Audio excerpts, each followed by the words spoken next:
And the tail is where they reside for the longest period of time. All right? If a guy doesn't ejaculate for 8 or 9 days, then that's where the sperm stays. After 2 or 3 weeks, it gets broken down, and new sperm replaces it. So you're not gonna have sperm in there that's 5 years old, okay? If you've got somebody who's not ejaculating. So it does become reabsorbed back into the body.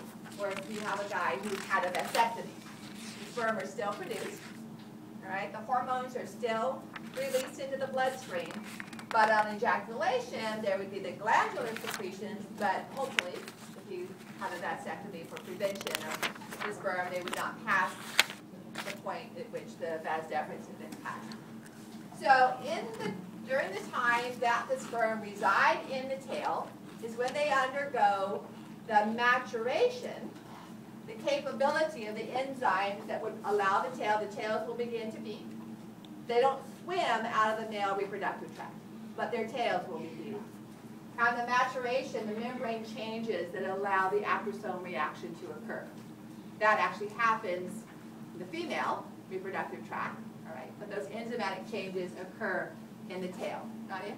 If a male does not ejaculate for a long period of time, can he feel discomfort, or is that why? I'm not a male. You're asking the wrong person. You know? I just feel like it's made up. Okay. A lie. I need you to do stuff. The discomfort certainly is present if they have an erection that then is not allowed to go through orgasm for release. Okay. But my husband, who has a vasectomy, has never described any pressure of sperm building up within the tail of the epididymis. So depending on how it's phrased, one or the other of those, I mean. Yes? So that when someone has been castrated or whatever you call it. Well, castration would be removal of the testes. Okay, So in that case, they would not be producing. Once it's been snipped or so, Okay, the what happens vasectomy. to the spermatozoa? So they would die, Up and just dies there? degrade, and be reabsorbed back into the body, and the amino acids and stuff recycled. So there's still ejaculate? The ejaculate would still have the 2 to 5 mils, approximately, but no sperm. So the fluid would be coming from glands distal or after the entrance of the sperm. Okay. Well, let's go back to this original picture here. So at this point, we're adding sperm with some fluid. Here we're adding seminal vesicle fluid, prostate gland fluid, and vulvourethral fluid. That's where most of the volume comes from. That is after the vasectomy site. That's still being produced. And that's what's contributing to the ejaculate only of someone who's had a vasectomy. So they would still have the same feelings in the ejaculation. They would still have the hormones circulating through their blood, same libido and effect on muscle and hair growth and all of that, but they should not have spermatozoa in the ejaculate. So pretty much the only difference between a vasectomy and a castration is the testosterone production? Well, you would have the absence of the sperm, so you would have, yeah. I mean, in the vasectomy, you still have sperm production, but in the castration, you wouldn't have the organ that makes the sperm. So you wouldn't have the hormones either. Right, you wouldn't have the testosterone or the sperm. So did you ask your husband if he feel the same before and after? I'm just curious. That was like 12 years ago, so he appears to feel the same. Should we leave it at that? With the testosterone effect, if you've been snipped, are you going to produce more testosterone because you're still producing spermatozoa? No, it's just at the same level. Yeah. It's as if all we did was I'm just wondering put a if block they there. snip, are they It's like blind? when a female that has That's a uterine, blind. has a uterine self-injectomy, has her tubes tied. She's still going to be releasing the egg. She's still going to be producing progesterone. The eggs and the sperm just aren't meeting. So it's a physical barrier, not any chemical change that's occurred. How are you doing on your tape? It's funny. Okay, so I want to talk about the epididymis, vas deferens, and then mention the glands. How much longer do we have? 15 minutes. I'm gonna run out. So this is the testis on this side, epididymis on that side. At first glance, they look similar, very almost identical.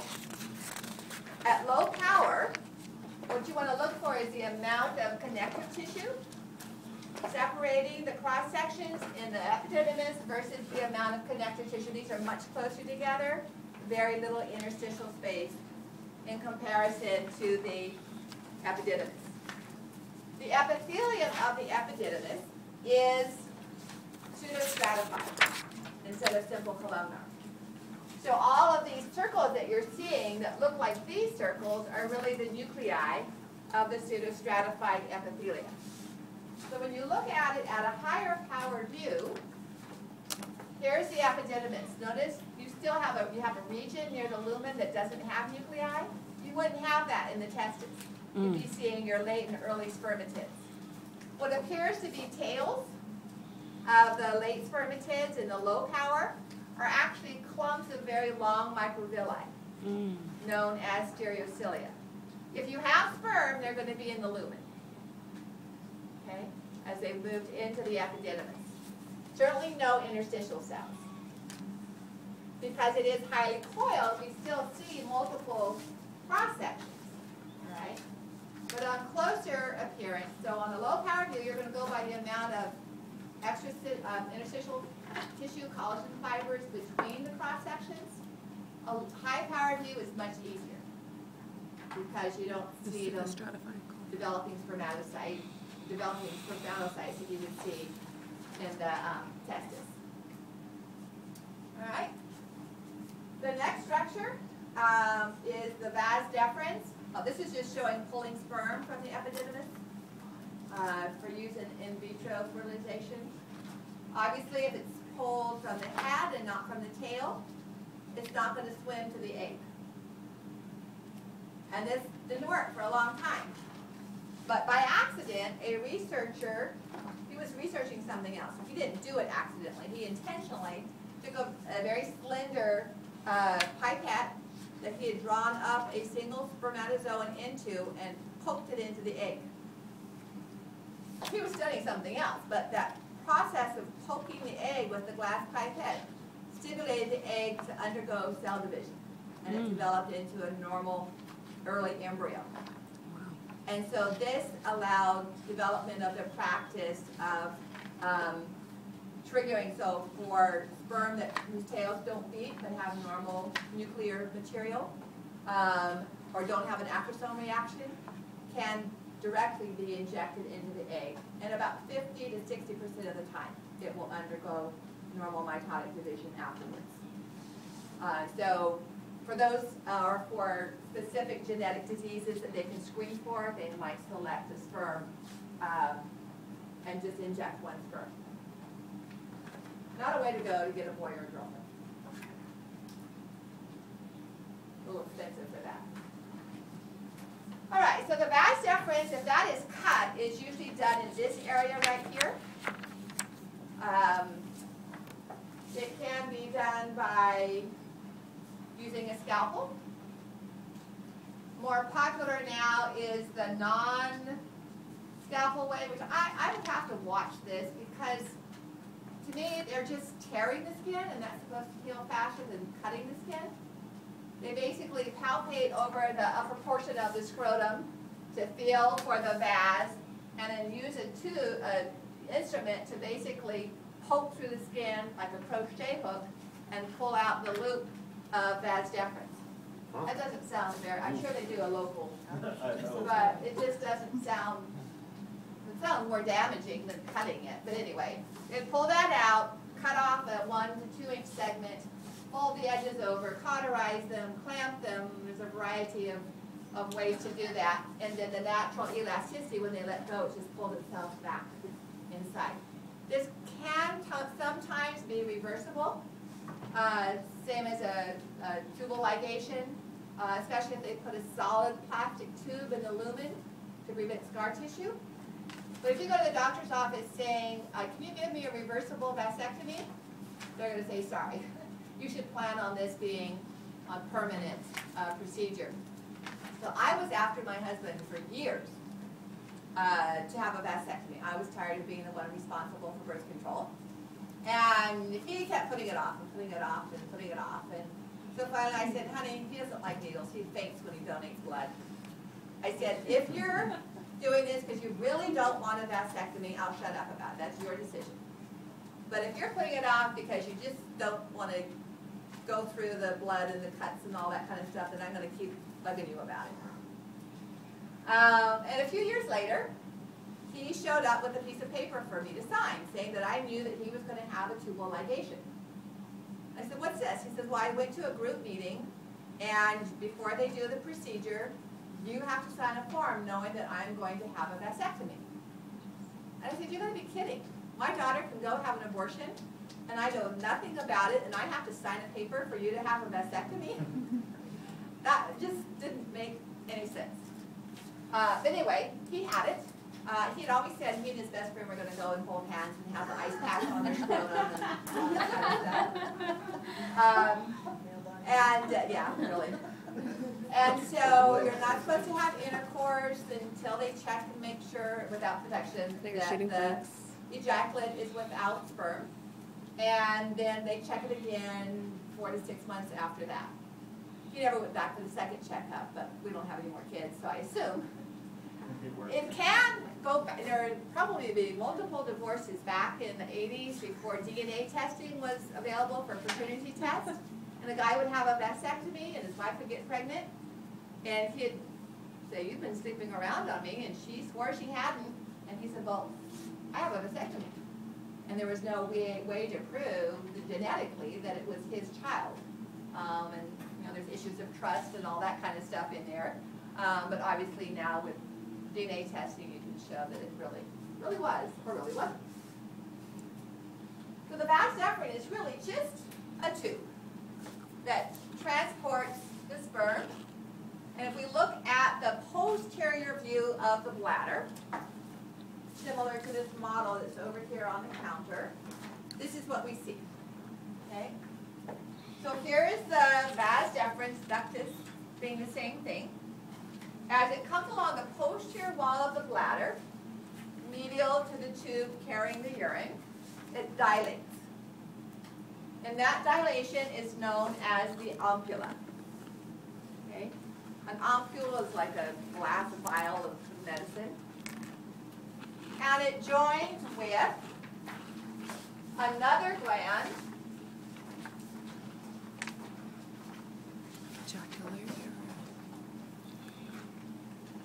that releases much of the volume. So here would be the ampulla. Here would be the seminal vesicle, or you may say seminal gland. Sorry, JP, that's going to be another source of frustration. And the two of them form a single ejaculatory duct. So ampulla of the vas deferens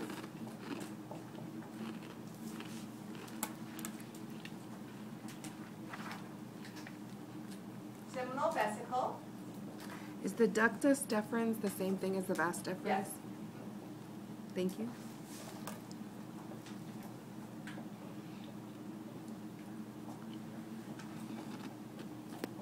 An ejaculatory duct is a pathway for the combination of both structures.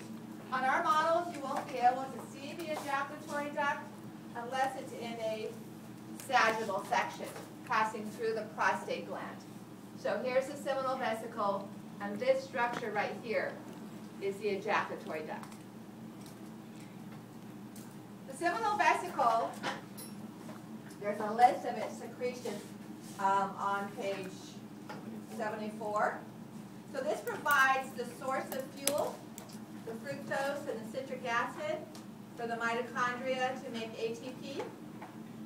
It provides chemicals that neutralize the acidic pH It's in the urethra and in the female reproductive tract, the bicarbonate ions. And it also contains a clotting and clot breakdown. So those of you that are familiar with ejaculate, either your own or someone else's, it thickens after ejaculation. All right, and during that time, if it's in the female reproductive tract, the sperm become directed in the same, rather than every which way, they all swim in the same direction. And then the clot of ejaculate is broken down by the fibrinolysin, because that would be difficult to swim in if you've ever tried to swim in Jello. Not being a sperm, that's what I would have to imagine it as. And then that becomes liquefied, and now the sperm can move on in the reproductive tract. So it helps to orientate the sperm in a similar direction. So the ejaculatory duct is going to empty into the urethra as it passes through this gland. And this is the prostate. So the prostate gland is, I'm almost done, Gretchen. The prostate gland is a walnut-sized, donut-shaped organ that is hollow in the center, where the urine is going to pass through. And we would have the two ejaculatory ducts emptying into that.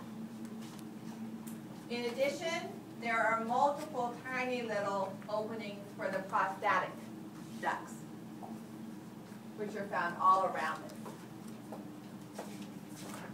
Is it in the diagram on the right, isn't it? Yeah, this is the prostate itself right here, but you can't see the openings in the urethra. Okay, so on this model, this would be a seminal vesicle, and let me just take the top off, it'd be easier to show you guys. So this would be the seminal vesicle, and this structure here is the prostate, okay, with the urethra passing through the center. So the fluids and the sperm would pass into that space. The prostate gland, the secretions are more milky, but they also contribute to raising alkaline, make the lining of the urethra less acidic. So I'm going to finish here by just showing you the histology, and then we'll break for that. So here's the histology of the seminal vesicle. It looks like a maze. When we get to reproductive, this looks very similar to this. In the seminal vesicle, though, if you get stuck in here, there's no way out. You just find yourself stuck in a little room. Over here, I can eventually find my way out into the lumen of the oviduct. Okay? The oviduct is what the egg travels through to get to the uterus. So even though they look similar, when you take a closer look at it, obviously, right now we're not doing female, so you don't have to be able to do that. Prostate looks somewhat similar, but a lot more of the tissue around it. And when you look up close, these cells are filled with that milky white substance. Okay? So there's slides out there during lab just practicing identifying it as the organ. All right, let's stop there.